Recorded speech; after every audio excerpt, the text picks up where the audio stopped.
We dey salute una for outside the country people dem. PIDGIN news debate for number 14 day inside 11 moon 2020. Country people dem sabi sef say the week wey just finish, we get plenty thing dem dey wey dey pass.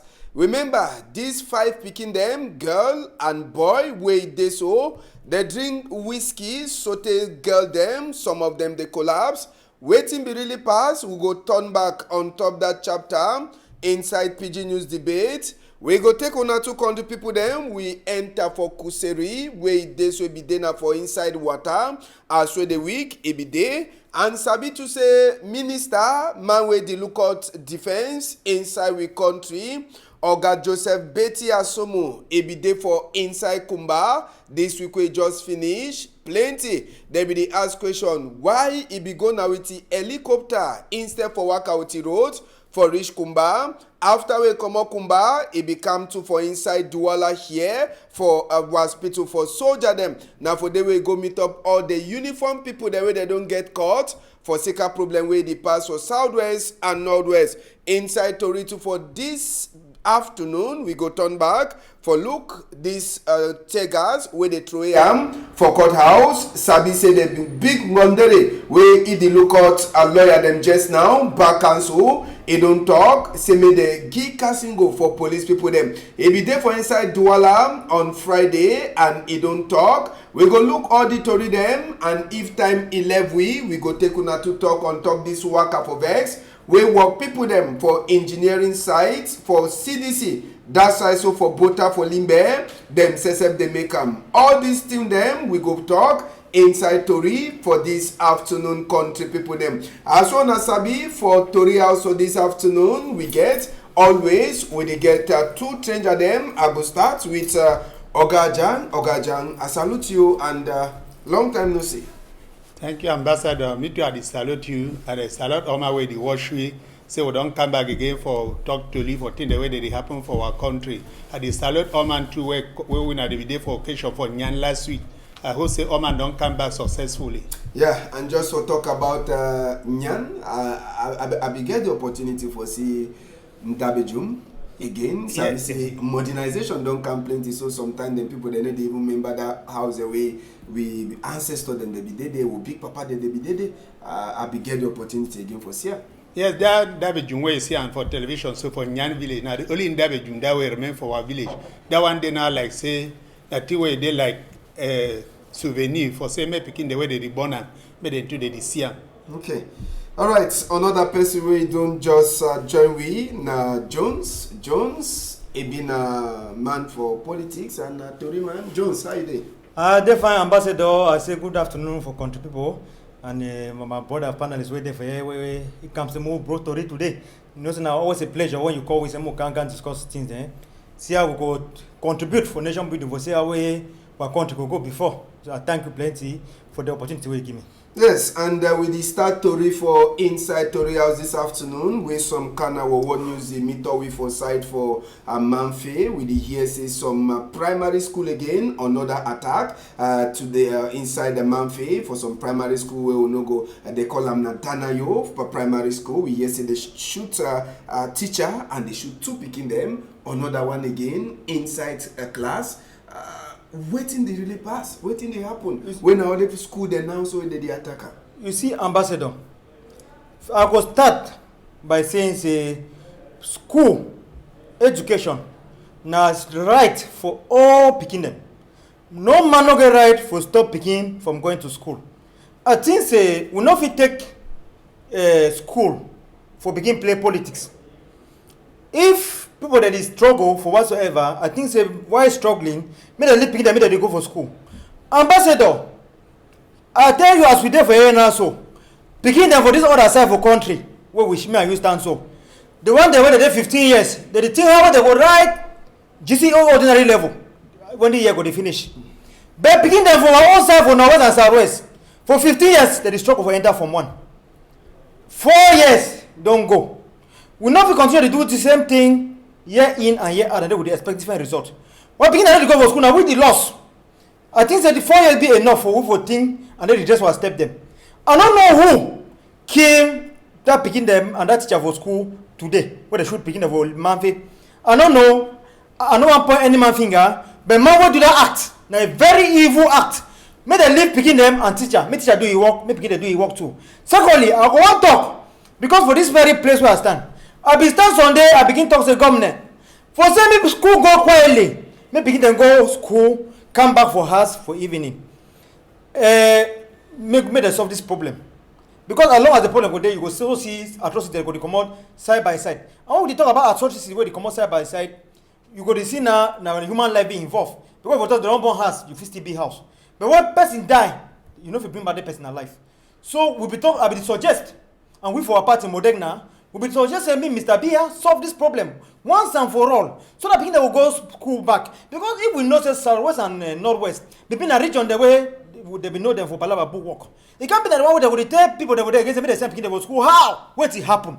May they solve the problem. Now people they die every day. Now they don't target. Now don't be done school them, teacher and student. I think say time don't reach where me come and share. Well, I be very surprised for here where authority talk say the monopoly for violence then for government in hand.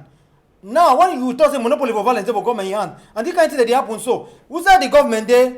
Who side who did do that act? In monopoly for violence then for government in hand, and then we see begin to be violated all the time. That means government authorities where they do for that. I mean they see how they go tighten security. Make sure they mean all school they be secure because the other time when they be keep begin the vokumba. Ambassador, forgive me that over talk. Then they keep begin the vokumba. Then when they keep begin the vokumba. We be hear government talk say that school there so no be registered. That's not where they keep begin them. Time where they can move begin the class naked them. We don't hear any statement again concerning that one because they not going to give the same reason again. Now begin that and teacher again they don't enter shoot them for inside class. That means the truth were there for them as waiting. Government not send all the military people, soldiers, they made the guide all school and waiting and as waiting. Now lie. The military are not going to be enough. So the only thing for some people if make and begin to go for school, come back for evening in good health as they come up for their house. Now say make government solve this problem. Now government know the solution for this problem. Okay. They get the knife and the yam, make they solve the problem so that we begin to feel live life. All right, Oga Jang, na story we just enter we hear from Manfe, but we did see make investigate. Jones will never yet confirm whether they die or they never die. Now just shoot. So they tell we say they shoot teacher and school picking them for some primary school for some school where they call them say Danayo for that side for Manfi. Another one again inside school. Waiting they happen. Ambassador, when you talk so, the tear they come from my eye. Because as a teacher, I come on a class now. They come for this studio so. You can't imagine picking the wall living for class now. Then they call me say they don't shoot one. How you will feel? How the mommy they will feel? For first of all, tears them for picking the way they shoot them for Kumba. And never finish dry for people their eye. Black where they stiff and for water they never wash them. Suited they dry them. But they would hear another killing again for this Saturday. So it be not something. The cry where the world a cry for picking the way they kill them for Kumba.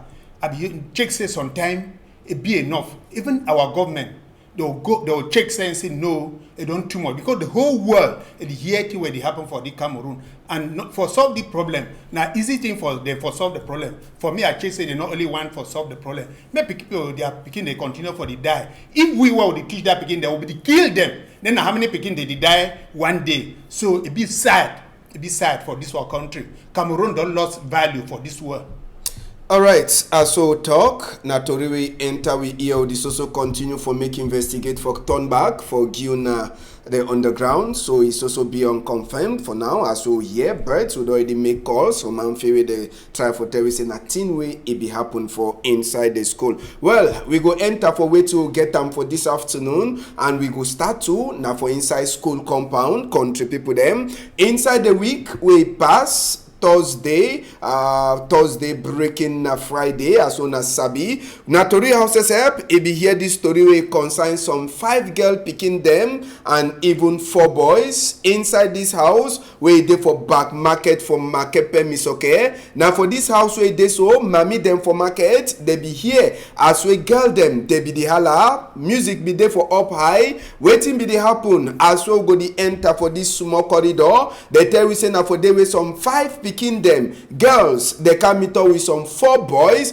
The girl them, they go school. They talk say they don't come school late. They been a pikin them for college de la maturité inside Douala here. And now so they talk say they don't come late. Another girl, he talk for the other come, he say they so a other friend they way he get birthday. Say may they go for a house. So as well this man the uniform man, he try for talk for we. Say now for inside the house where they hear they can meet up 4 bottle or 3 bottle whiskey and 2 coca where be day for day. That girl they be the drink, the drum, and as well they drunk, someone they collapse. Now for the way it dey so, that's where the uniform man they talk for we. He say the star holla. Now the holla where he make mommy then say for market. They hear, then they want come. The boy, he blocked the door, then they broke him. Better we one reach for day where they don't need the door back, so they put new padlock for day. As soon as Sabi one time, this girl them 3 or 2. The girls, they collapse, and 1 boy too, he collapse. But the thing where people they never feel understand, now whether this whiskey where they be the drink it be get some other thing for inside. And they get them as well they be tell we, say they don't understand why with the boy they be left them for the dreaming bowl, with them, they no be the even drinker. So, now the house that where they be touched that get them inside Douala here, where they go school. Instead for them for turn back for us when they be locked gate say they don't come late, they instead go now for go enjoy their life for birthday party.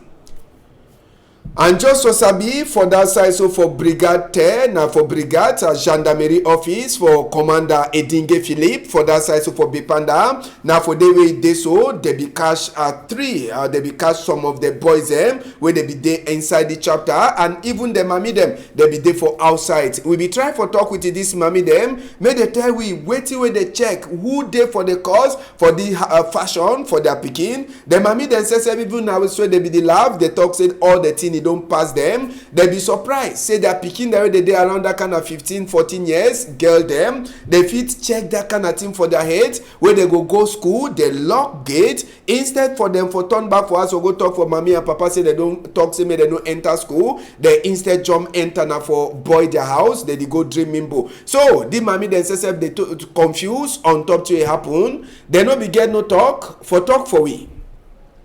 And we be follow, we go to for hospital site, Manadin, we go enter. Now the 2 get them this, we no fish on them face. That one will be very, very professional for we own end. For sika say if we show their face, we sabi say Oga Peter is okay the IW, Oga Ngomna Togman, Emmanuel Denisadi to go the IW. So we don't show small picking them, but they never be small picking them. As well they talk for we. Now the boy them to that. You see one man in chest, Tabi said the girl they be there around that kind of 14-15 years. The oldest boy he be get now 21 years as we to re-enter for we ear. So them they cash and put them for back counter, and that girl they will go meet up the way they already wake up for comma after they bring them for the bed. We be trying for ask them if they be touch them. They get that shing, they tell you say lie they no be touch them. But hospital where they be make tests, they try for tell we the doctor he talk say they so they be meet up wound them for inside the girl their skin where the mean say they be don't surely touch this girl them, but they be make test them too.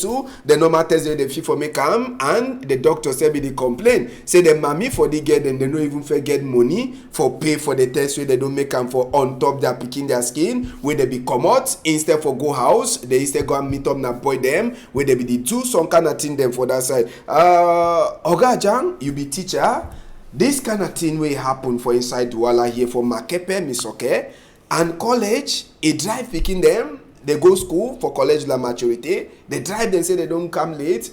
Instead for them for go house, they say they get their friend, they get birthday. Now the result that first question, now who get the blame? Now the teacher or the school where drive them. Then they no talk for papa them say they so they don't drive their picking. Or now this picking them the way they bring them up. Now for they will start talk say they blame Ide.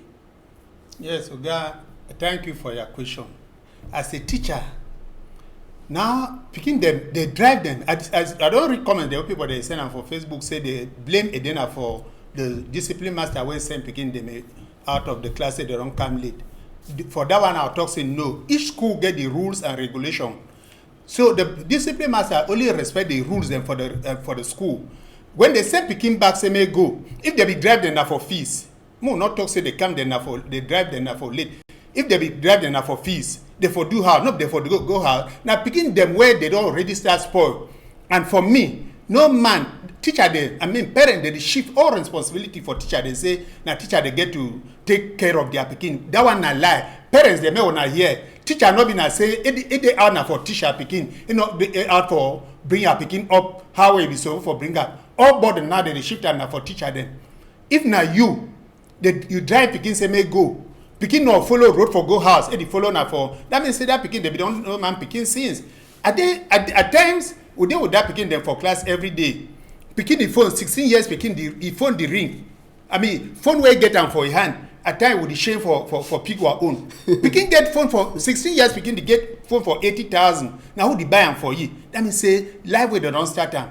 In fact, we live now for different world. If we consider thing the way pikin they do, if you take one parent, say make a witness thing the way they are pikin they do for class during break and after school. Sometimes they ordinary say no, they bond that pikin them. So parents, may wanna so that one a responsibility. No, the man will drive the pikin, they don't get no wrong because they follow their rules.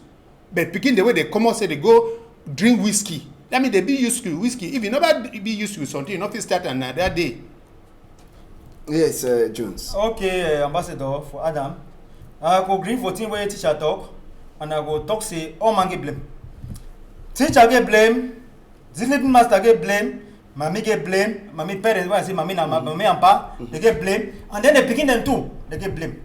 I was talking to mommy and pa, I be don't solo stand for these 2 just on day. I talk say most of the time we parents them, we gotta be part of picking them too. We parents them we dey live for picking them, they live anyhow. We dey come out for morning time, you go see mommy and buy themselves for market. You go come out for 4 a.m. Go. Parents we go, you over come over 6 or 7, oh, you go. Picking the man for us, then they know what they wake up for 8 o'clock. They wake up for 9 o'clock. Do their own thing. Why they don't go school? No man no they has for care whether they begin to go school or never go. He go late or never go late. Whether they begin to do have us book work, parents they don't know. They don't live and say they don't send people to school. They don't send them. Secondly, when we hear say mommy them, the parents they not be able to pay the hospital bill. It shows that sometimes till when they drive up in the school, it not be been because they come late. Now because of school fees. Because I belong to that school, say maturity. I been school. I go from 2 for that school. More powerful. That way they come when you never pay school fees, they stop you forget. If you pay your school fees, you come late, they will beat you. But if they want beat you, you deny. Because picking that school is a bit strong. Now one of the school for the dollar will get population plenty. Because you get Anglo-Saxon too. The beginning is a bit strong head. If you want to show say be man picking, because you see that boy chest. And that kind boy go teacher go one check and say go discipline he go hold that teacher hand for up. So that teacher fit say I. So when it happens, so teacher be forced for say okay since you over big going back for us. But because picking up the because poor one day ambassador, it is start from the way Papa they live because in a profit they talk for say the picking the whole phone for 80,000. Profit 80,000 is small. That picking then so when they carry for 350,000 and they talk for 2 at the sea. When they inside that phone they look pornography, they look all kind of terrible things them. When they look at now, they go start the practice them. That guy, if that guy they come up go talk say no they don't do anything for them. We cut them for their skin. It shows say agreement, BB. It shows that they agree say who will do. Because they know say if they deny say they be if they thought they be do something for them, they go catch the boy them. For protect the boys them, they thought the boy they no be touch them. But they forget say doctor go look am. So that they don't check and say this so some man be pass inside that route. So the team where they turn as waiting. The first education for school, they learn for right and how to think. They want for morals, they stand up for inside house. Bible don't say catch them when they're still young. That means one begin still small, begin to discipline ye in the fear of the Lord so that when he grow no go depart from that fear. Because when you say begin to drink whiskey, begin to get hard. For you know they get hard for drink alcohol, you go start whiskey. You the first drink here from Beaufort, you climb small. Small they go music Guinness. After that, before you jump for inside whiskey, you know jump and start drink whiskey one time. So that begin when they be used to alcohol. The whiskey not be strange for them. Because I mean they don't say that they holla. We don't know whether they holla, whether they be holla, been a fine holla, or been a whole holla. Because that holla go visit been a holla, woman the year sweet. So till when I return I say waiting, the majority will they blame go for the parents. Because parents they don't live picking this day, picking they be very loose. If you not take care of your picking, you think that money where you go to work and find all time, mommy the find money, party find money. Mommy them wanna come down, stay on top of them, make part they take responsibility.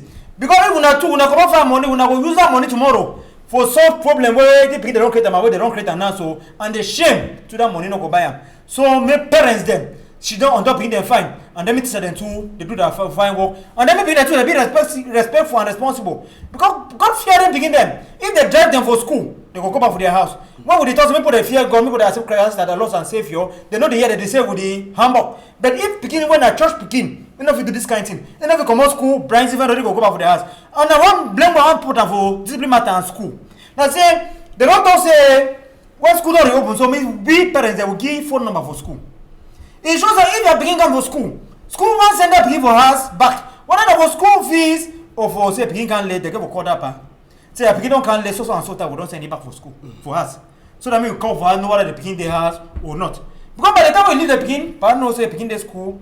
When you two teacher, we don't send the picking back for us. You know, say don't send picking back for her. In between picking the you know the school, you know the house, they will meet. Jones, you just come up for talk. Say the school where it's in past when at the school picking the way they come up for day. Na school we get plenty population. Yes. Imagine say for morning time they send more than 200 picking them back for house. Say they come late. How they go manage start now? Start call 200 phone number then. If it possible, if you get very possible. If school open the arms, it be possible. If school open the arms for receive population, then it be capable. That means they don't accept say be capable for manage the population.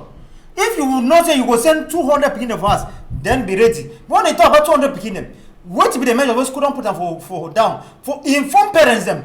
Then will school fees be required because at times call me for phone. I remember Sunday I carry my picking go school. I want to go for school. They drive me and that picking.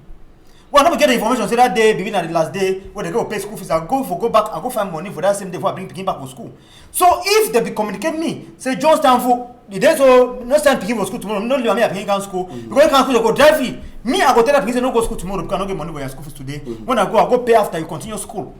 Or I go for the school, go back, send me the give short time. But if the school not inform 200 parents them, they pick the count school unknowingly the following day you drive them and then they want us to inform for them, you go blame say you know we get inform for them. When you get the right because of school they collect 1,000 at the time told me authority to do the year 1,000 for telephone calls and messages.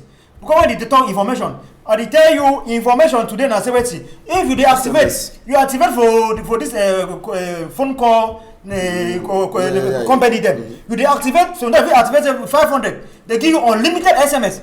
You just type one SMS 400 to 200 parents. It is possible. So more not take lessons put on front. Okay. If I make picking the carry balance on who take responsibility. All right, because now the thing that we never fed Sabi, the picking the will be the talk for themselves. One be they be the other talk. I say no, they no touch if they for touchy for Sabi. But now after that, where they don't make tests. And now they don't even sabi whether they be protect themselves when they be do anything.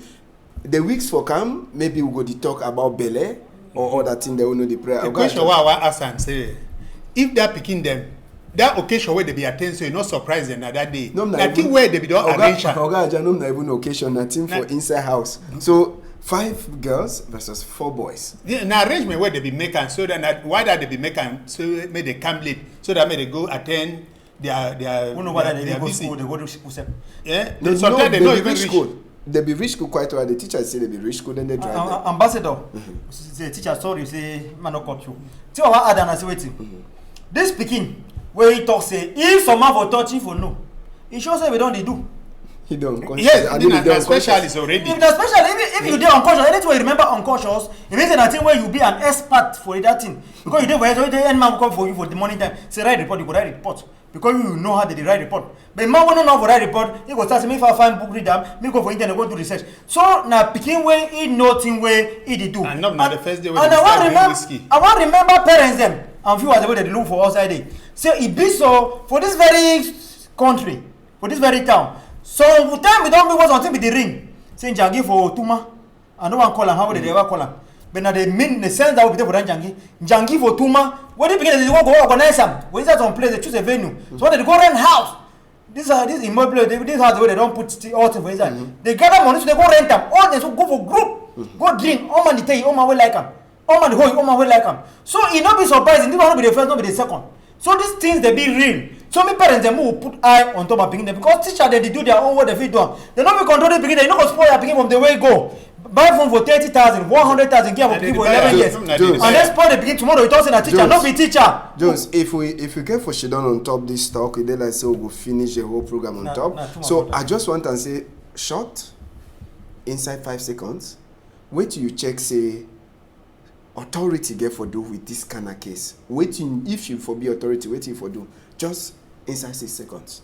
If I for be authority, I think say that picking they go for the rehab, for the rehabilitation center, me they rehab them, and then call the parents them to order, because the parents they don't fail for their education. And for the you, teachers, the parents, the school may they leave them. the school no get any problem. It dey free. It dey free.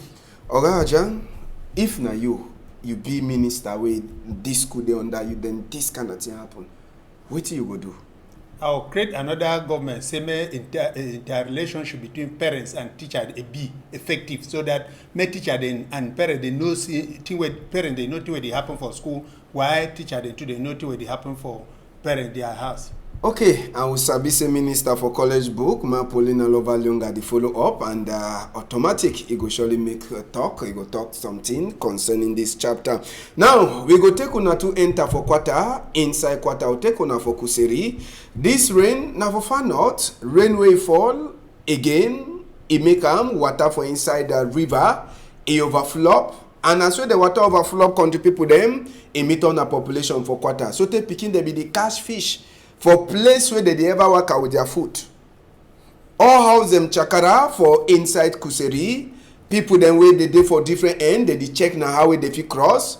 When a place where they be the fair work across with the foot. So for Sikada one the way they be get a small consort that they be the pass. But Sabi say road for inside quarter, just like to happen for Sable for Douala. It be na one way na Kenu. These people then for Kuseri, they be the use for waka for inside quarter. No be na for river, na for inside quarter. Oh, na the sea and so we water flow so te we no be day. Pikin they no be fit for come up for outside, and thank God we no hear say the water carry pikin them. So instead, now with Ikenu we put the start waka for inside Kuseri. Sabi say the same far north this year as so the talk, so 7 ministers they be go there so they be make accident. But the railway fall again for Kuseri sites. It make away people that be enjoy Kenu for inside quarter. Jones, when you look the kind of thing and you see I'm saying inside Cameroon way day. You like Cameroon, how you feel? I feel bad, I feel ashamed, but in a natural disaster, we no fit blame any man. We know say governor and human being fit do the one way if he do one, but the rest na for God in hand. So one would cry all the time say this one would live for the end of days. People that give their lives to Christ and Savior as personal Lord and Savior. So that we begin pray, make science and help for our environment. Because this thing I see that we used to see on our TV. Because this now so you don't come, the people level picking the steel worker, put the worker inside canoe. We don't have a country, we don't have sweep has the keys to hundreds of thousands. So we know the president that kind of for our country, and we did pray to say when government with the tell population. Because we're not going to blame government all the time. They do their best, even though we still expect more from them because we don't Oliver Twist. Say me population, when government doesn't there will not be house for this place because in a risk zone, it is a place where water fi pass or fi collapse, maybe we gonna respect to government. Because when we talk, palava got a hole. Don't put dirty back the road. Say when you get plastic, we not trying for gutter, we not trying for anyhow. You put either dirty back, but all man the dispose the waste there anyhow. For last fight, it go block but got a hole. Then water no the pass fine. For last fight, it this kind of thing so they happen. And also, I know some weakness they will get for this country. The engineering, I don't know how they don't study their own engineering. Where for open gutter, when they dig road, they know they put gutter. It be shocking. So you go see engineer go dig road, you know go put gutter where water go the pass for inside. And they know they want water, then for na plenty. Water no get play for go, no be you to come up for road. Case study na for Bamenda. When you come out Santa, they go down. You see and say that road was supposed to because water no get place for pass so the entire road. So to I turn and say, all man do you work fine engineer when they give another contract. More than do the contract fine so that we will get plenty money and get fine name too and fine market next time. Oga Jan, people them for Kuseri we water meet up them for right for inside house, but we never fit for confirm. Palava die, but plenty cargo the day where the water come sweep and go with them and house the way broken. Yes, Ambassador, even for Douala here for confirm say because they na the bill na inside water. I don't know whether water they for Kuseri, how they for Douala. Na natural thing where it don't happen.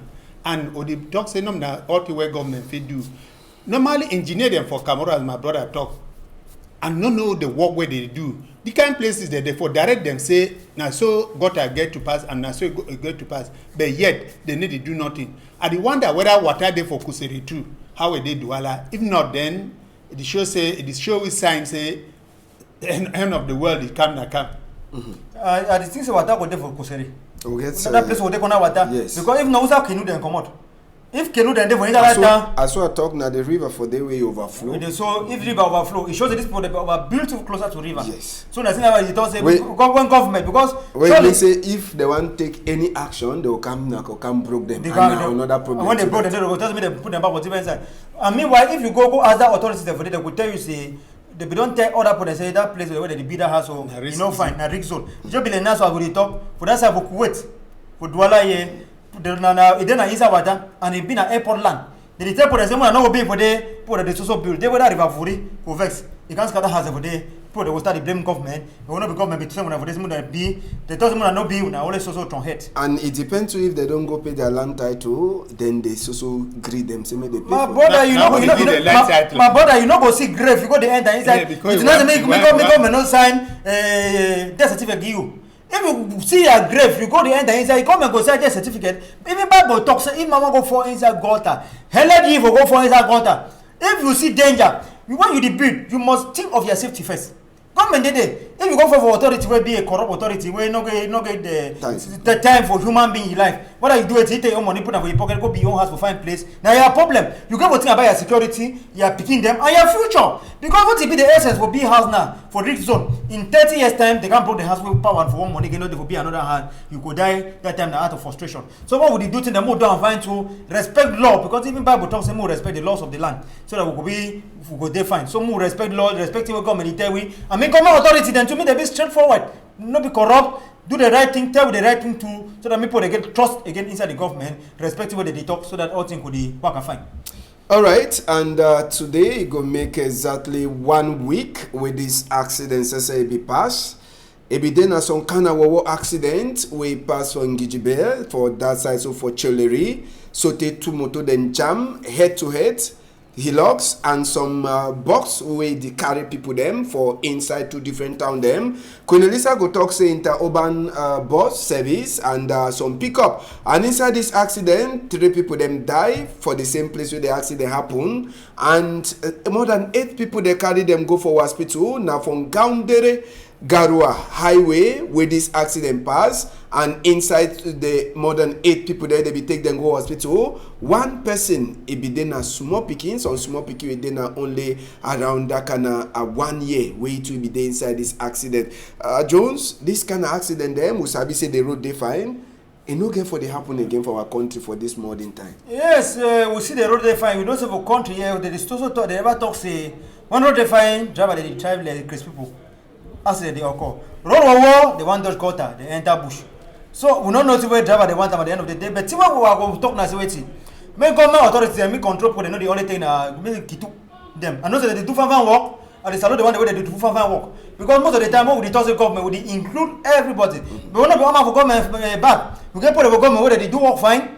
So why would they mix them with people that they do bad work? Why they turn over the people that they do bad work? Because they know themselves. More they only consider on 1,000 in the corner road. More than they make sure say more than control the thing that we are supposed to control them. Because this motor and so now for highway where they don't make that accident. It shows if they play where they come out, they go don't meet up road safety officer. That road safety officer, what he control? What, because when you see him, if you want to ask me a question, I will tell you say there are 2 things involved. Either alcohol, where the driver they drink, or spiritual attack. Now only that 2. How for brakes? The brakes will get problem too. If brakes get problem, it shows to be there for high speed. You be over there for high speed. Because even you there for high speed now, how brakes get problem, you go still run for your road. If you there you said they don't draw up the road for me though. What man get you learn? What he make and so the man come over, that's how meet up the other one here, he meet up. It shows to someone not be there for you learn. Why he not be there for you learn? Because no respect certain things. I will not respect certain things. Means you're not there for your normal senses. I will not be there for your normal senses where you not drink alcohol. Except you will be a spiritual matter. Because they talk spiritual matter because they're for Africa ambassador. So see what they talk, I also talk people that accept Jesus Christ as their personal Lord and Savior. So that this God could prevent you from certain things that will happen. Because when you see this one a careless accident, because not see me the reason why they began to get that accident. So they 3 people and died, lost their lives for nothing. So make government hold it to them fine. Make the alcoholic test. That the test strip that they cost how much? They cost plenty money. Make they test all the driver them for any control post. Make they test them. If they say the 1,000 where they ask concept for driver them for 500, now for say for that alcoholic test I go agree. Say the people will go give 500 they test you for alcohol. Well, driver they will pay for that alcoholic test. They will stop for drinking more. Because those they drink one music. When at 6:50, sorry for no be advert. Before you want go for road, go pay 1,000. You say no, better me but when me I go reach place where they go, and then so before I drink. I think sometimes for better. So government will see how they go tighten road control so that this kind of thing could happen. All right, Oga Jang, this war accident, it be really the shock, it be plenty. So the two motor them born. We never feel for talk whether one say be even carry fuel, but when you see the kind of accident and the way we born on top roadway, who they know the day. Think what we talk say we cause the accident. Na say na SS driving. I mean, for me, I know say if no whole not the place where that motor they collide. But now the blame for the people then I say either one of the driver will go jam the other one, it be drunk. Until where my brother talks. Oh, you don't tire too because sometimes they drive, they tire, they sleep on top steering. And they don't respect the code of the law. They respect the code of the law. The driving code, because the driving code tells the ambassador every 2 hours of driving you get for stop rest for 30 minutes before you continue. We're being a contrary for the country. Driver if you drive from here to Bamenda, where no stop. Okay, driver. Only say may reach the place where you go for can carry other passengers. Go back again. So most of this accident there, that place where that motor they get accident, see the road as a bit clear. No hole not there for day. Now the driver they be the cause of the accident according to Tingwa Fe talker. We used to blame Waba Road, but this one a bit clear because the show say na excess alcohol it caused accident where 2 motor they born up to 3 people they lost their life, 8 people they there for hospital. Yes, apart from the member where they don't surely drink, or no forget to say if you don't tire. That man where they drive into urban bus, the way they work from one town to different town. Maybe if one do 4 round one day, he know be one lap for 1/2 because I be plenty of them. Even for with small park for Boyaye, you get driver there, they run that road for 1 day like some 5 times. Yes. Where they know the rest. They know the rest. You see, most of the time they ever talk say government officials, but no, we talk say government again because people they do fine work and we salute them. They know themselves. Government officials is the one that don't leave workers. Them for themselves, the laborers. You don't understand. They don't make sure you employ them. The deal with work them and they like them. Because of unemployment now, work they get for the take some kind risk them for protect their job. Because they see driver, no driver for agency. I know they thought they want the private one because that's small motor, so that no be agency motor, not private motor, where they do transport. For agency, one passenger then the man for work agency want make profit at all costs. Driver come out drive motor from Bamenda carry Douala. You want to begin for morning. You don't drive for the whole night carry for morning time. You want that for even imitate the same motor again go back for Bamenda. But you know be firewood. And for that driver for Bamenda, they only play the rest now for melon. And what they rest on that like 10 minutes. Where they say me want go chop and they so high in a hair they say mo na go quick. Where they go even drive for Bamenda carry Douala come on Douala go boya. So me this government see into how we go meet up this entrepreneur them. This employer them talk for them. Me that they treat workers like human beings. Okay. Now, we go open small. We chapter for inside Southways and Northways. Week we just finish. Minister where they look at defense for country, Oga Joseph Betty Asomu, he be there for inside Kumba from a med division. But surprise, he become now with the helicopter for that side, so from Mabanda field. Now for the way Minister Oga Joseph Betty Asomu go land. Now for the way the big people them for Meme, Ntundong Chamberlain, Senior Divisional Officer, he go talk come good. For Minister for Defense, Oga Joseph Betty Asomu, one time with the 3 aeroplane them, helicopter the way they come with the land. Now so to the other people then say we they be there for talk for he come good inside Kumba for Mabanda school fee. Then say they turn up, they start for salute, Oga Minister for Defense. Joseph Betty Asomu will be the make worker for inside Kumba for the first time since there were what will happen for inside Mother Francisca International Bilingual Academy 24 day for October 2020. And Sabisef, as we minister land, one time, he be taken a road, he enter for moto, direct, he be the gonna for town, Manadimufi enter for the next image, on top Wakaway be the enter for town, and Sabise minister to become na Monday, and Sabise the chapter 2 for country Sunday, he don't turn until we don't enter for people them blood, we even as well they talk for them, say me they do that binet, they know they do am, so as well be the worker from Mabanda, so to pass through 3 corners, Fiango, then we even enter for Kumba town. We meet all one people then for road.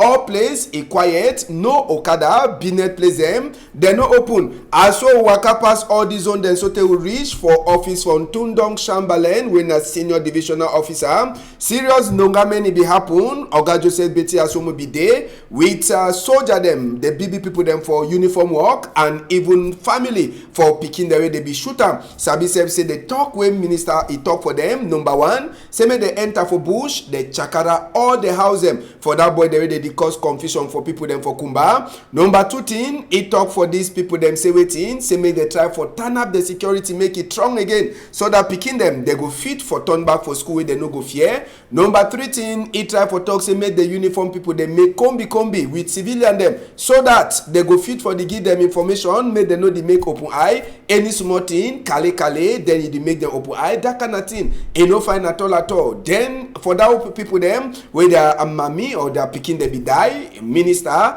he be drive to people them, he began a private discourse with them, small thing be change hand, and sabi say as when minister come out, he don't talk say, you know one here, some kind of thing again, where he pass, inside Akumba. One time, as we come out west, now for military hospital, where Joseph Betty Asomo land, now just hotel we say no be na only one side in the year hot for this way the pass for southwest and northwest. We uniform people them too, they the year bad, like the we brother we go for Manfe for patrol, he broke his foot, he there for hospital, and you get plenty of them where they get caught, where Joseph Betty Asomo he can't talk for them, say Ashia, and say Gomna, he go the follow up, and Sabi say he get this one way they talk say they pay them some bonus. Oga Joseph Betty Asomo he promise say that bonus small time they go start for touch their money. So now they work at that where Joseph Betty Asomo he make them inside southwest and littoral region for this week. Jones minister Edikam Usabi say Chief Dr. Joseph Jongute be enter Kumba for land. If also take helicopter, but we know plenty people they never feel for understand why he began for take helicopter. We na oga pata for defense. You know say military they so their military way no be way for civilian. Military they strategize war. So na so go attack for last minute. They change all thing enter na different way. So you expect say man can decide, man no can decide. So and we not get to forget that they be in a ghost town. We must they know the work anyhow. But that notwithstanding. You want to say be the respect? No, I never talk to the respect. If he pass through, he never pass through road. So I never talk so. So now all my any man joy for your own way he want. So till I did as waiting. The most I want nobody look the negative part of it. I want to look the positive. I will thank Minister Betty Asomo when a papa. For the talk with fair talk first. For the talk with fair talk, I will thank you for that talk. I will thank you for the fact. Say come on for a comfort zone. Go for Kumba, for go talk Asha. For the mommy and papa the way they lost their picking them, and for go sitting where it happen for ground, and for also go see the common people the way they get caught where they were hospital because I think they will nobody see them before. If it don't start happen, we will congratulate you for that one. And more they talk to say, me also come for place like Garnison for Douala here and for other places where they get where common people the way they get caught. Yeah, for they sleep for day because plenty things then they way you don't know concerning that people the way they caught where they hospital. This sad, I go talk. Plenty they will not know. That for the sleep hospital so that they give money. So what they do for them so that their family they treat them. Well, oga quarter the same money so me they treat that for them. They put the way they do for middle. They take the money chop them. So all they know themselves. May they stop that thing because beginning enough come out they want to sacrifice themselves for protect country and then they want get caught when they leave them on their own. It not be correct. So I think say me oga Betty Asomo. Make it talk for a collaborator the way that colonel them. Where they did down. Make they begin treat that small officer them well. Because man will go court for war. Go for war, they shoot him. He come, the struggle for get medicine. So that they will go to toss medicine all day. They don't go to the medicine, you can't reach in halfway. Who's at the other part they go? Make them stop that nonsense. Treat Cameroonian well. Then secondly, Mr. Betty Asomo the one that go talk say he be so make come and make the Cameroon propose the whole friend with the civilian so they go to teach their information concerning play with the boy and day. Why must we use violence? Because when they tell them they go check another house and so that they will kill an angry now human being all life matter at the top of life come and they don't get caught they do hospital so if I mean they will come out they put their picking they put their massa they put their papa when if that man die the family don't get him for chop so make that pa Minister Betty Asomo me go tell Mr. Bia say this one are real Make Mr. Biya solve this problem. Make peace come back so that these people then go come out to hospital. No man go enter hospital again. Make the body go bush to go come out for bush live their normal life. Because if Mr. Biya will come out go back, that time that thing will start be just understand. We know for there today. So as the rest of the work as soon as fighting. Okay, Jang, this work our minister may come and the fine talk, where he talk for Sika say, well, he don't try for talk say meet uniform people they know over the show open eye, na good thing. But if they get for go Chakara, shoot, kill, or win a Cameroonians. Yes, Oga, na ambassador Tiwa talk say na only war sharp if he talk say don't finish call last. As call last the finish sharp to the finish call last. You know if you tell me say I mean they will kill that chang shoot boy then they leave army there. That people they shoot them for hospital now. I mean they shoot them. Now war. Not talk say they go Chakara ha. Because say Oga Kwata talk say may they try for drop their weapon. If they drop their weapon, automatically that chang shoot boy they will drop their weapon. Not so they will fit build the Cameroon. They be ask some person say what they do for any living for Cameroon. Maybe reply the person say only for live for this Cameroon. Now another work. For live for this Cameroon now work. So they don't do and find as they go for Kumba for the first time. But the only talk we use and say may they find way for go Chakarada people their house place where they no go then they come back empty. Now problem I say may they find for call other people that if they get way say may they talk they finish the problem where they then say may they go the solve the problem with violence. Enough fit worker enough fit they been a very impossible thing. I would talk so now for media worker. Now, only dialogue if it solve the problem and the killing where it happen for this country. Apart from that, they don't ever succeed. Okay, and just for Sabi to say for this week, we finish for Leula Malale, as soon as Sabi, another chief, he died, where man Adimegu just jump enter for that chapter. Even as so we get case for people them for live under village, where they so they be thief go hide them, they be they them 10. The first day they become thief these people them, where most of them now are people that they do buy and sell them, and two they be get their farm them for live under village. They be left one small pikin and mami odo tibele, as well the soldier they show if their food them, say they be go drive for inside bush before they be go see this group of people them where they don't leave them. But Sabi say no gun, it no be hala according to Tori we enter we here. So all the people them where they be thief them, they left them free and we never feel for talk, even as well the people them say they talk for we say they so they be the talk on for telephone with their own family. So money they be whole they be left outing for them. So Ele Menge Marcel will be the head boy for soldier them for side for Limbem. He be glad plenty for on top this operation where it happen for Livanda village. For that side for Leula Malale now for inside Fako division still country people them Sabi say this Saturday it go make exactly 1 week where it dey so boy them with a gun they enter for inside that village for Chief Ipales do waiting for that side they go shoot the chief Francis Nango where it they shooty then the Bonnie Palace just now people they never fit for talk whether the boy they not the boy they send them or na boy they fight for security the pass us west and west for security Sabi since when the problem start or man if he turn up it also be so and so person he go do the way get for do am and Sabi say Fako first he get plenty problem with the land as we see him. So even as the minister be enter things that this also happen for back.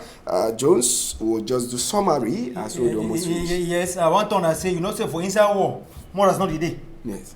When war day or atrocities they ever day. And then people they man if you get mad where you when I get problem, you pass for back the war, go kill the man in the war, score settle in the ever day for inside war. So sometimes the score settle in the happen. So I want to add that we talk by I don't see what happen more just social media where moja for now phone on achieve moja they use hate speech. Say go beat people that Obamenda, go do it to Obamenda people, grassfield people, now hate speech. I don't know why government is still live here in the work of us. I don't know why there's a monopoly for the use hate speech for this country.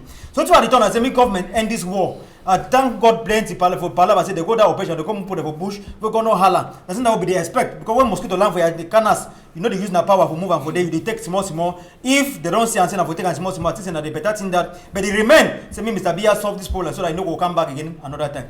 Alright, and just for Sabi to say inside this week, as well the talk chief, we get fund so. From same Benglo, they say conway to the BTF, it don't get freedom. But the secret society, the big juju, he don't talk for fun, say, oh boy, come up for politics.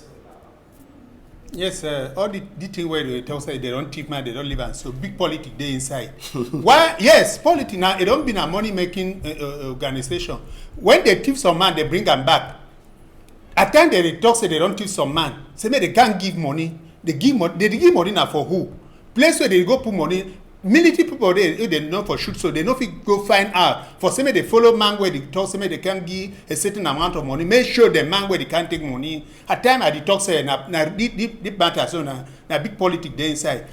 Tell where the thief man they can't ask a certain amount of money, and bank where they go give the money. First side they go give. See, and I mean the way they follow that people then for bush for go cash. For go bring that people where they be tip them so they no fit see no house where that people they be like where they fit go wait one day say may they see how they fit bring them for back make that matter for Anglophone problem is solved.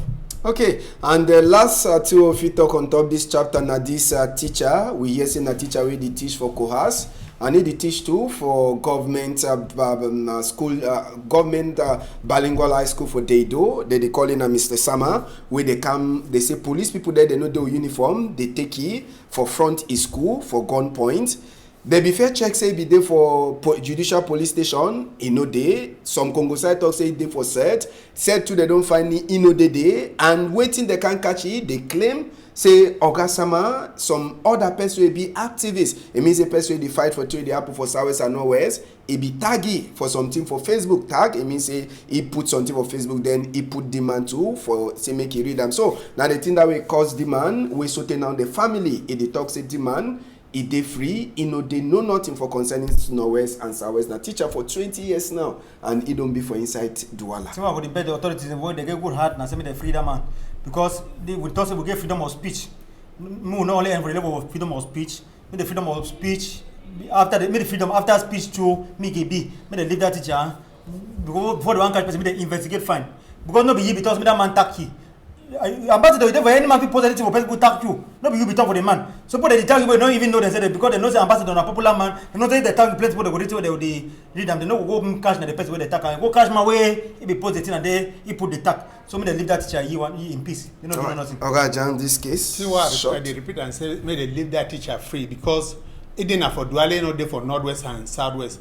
Teacher for Douala, they don't get nothing concerning Anglophone problem. So may they leave the man free. And just what Sabi say, even if they try for blame, say he get link, now teacher will get only one room house, he manage a poor life. So I know if you for talk. Well, before we come out, Mama Manadine, maybe we'll talk small.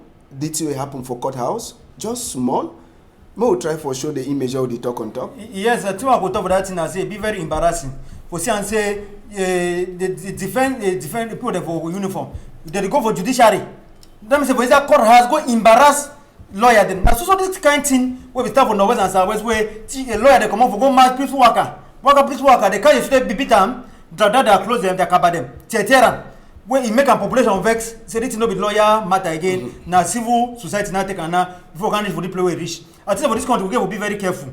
For the treat people them make people that do their work respect authority. Make this arm of government they make all them be separated and make no man enter any man he own arm. All right, small on top of this court case that will happen for court inside the week.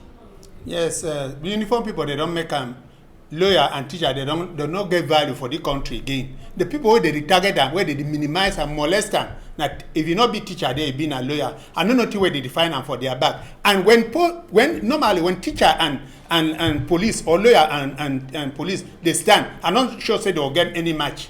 Okay, and just for Sabi say even president for country, now the same lawyer people there they put it swear for say those say one look out we country fine. Well, country we don't finish for inside PIDGIN news debate. If you know be fit for follow Sabi say for Sunday morning time. If you know go church for the first for morning on, you feel look into for house. So I want to say big thank you for Jones and Oga Jean.